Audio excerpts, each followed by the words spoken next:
அனைத்து ஊடக நண்பர்களுக்கும் பத்திரிகை நண்பர்களுக்கும் காலை வணக்கம்.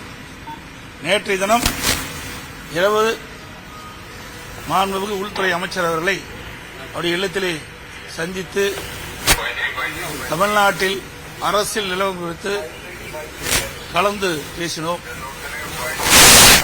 இனி தேர்தலில் நாம் எவ்வாறு செயல்பட வேண்டும் என்பதை பற்றும் கலந்து ஆலோசித்தோம். சார், கூட்டணி எல்லாம் பேச்சுவார்த்தைகள் எல்லாம் முடிஞ்சிருச்சா? இன்னும் புதிய கட்சிகள் ஏதாவது அதிமுக கூட்டணியில வர இருக்கிறதா?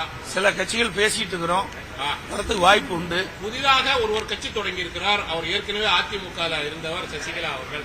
அவர்களோட கட்சி தேசிய ஜனநாயக கூட்டணியில வருவதற்கு வாய்ப்பு இருக்கா?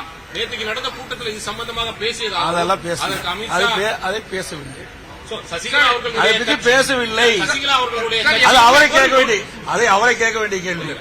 அது எங்கிட்ட கேட்க வேண்டிய சார். ஒரு கட்சி ஒரு கட்சி நான் தான் அதை பத்தி பேசல. அடுத்த கேள்வி அதை பத்தி பேசல, விட்டுருங்க. அதோட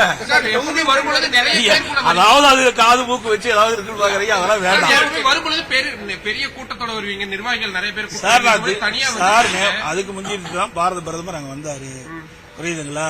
பிரதமருடைய கூட்டம் முடிஞ்சோடனே எனக்கு இன்ஃபார்ம் பண்ணாங்க, உடனே நான் வந்துட்டேன். மற்றவரெல்லாம் வீட்டுக்கு போயிட்டாங்க. ஏன்னா பிரைம் மினிஸ்டர் கூட்டம் உங்களுக்கு தெரியும், அன்னைக்கு தான் நடந்தது. அதுக்கு அடுத்த மதுரையிலிருந்து வந்த உடனே அன்னைக்கு நைட்டு வந்தேன், காலையில இங்க பொறுப்பு வந்தேன்.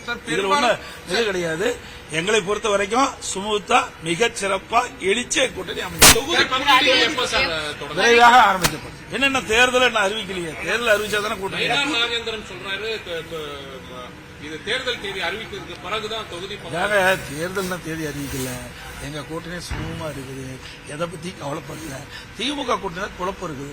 காங்கிரசுக்கும் திமுக இருக்குமா இல்லையா? காங்கிரஸ் பத்திரிகையில் ஊடகத்தில் வருகின்ற செய்தி வச்சு கணிக்க முடியுது.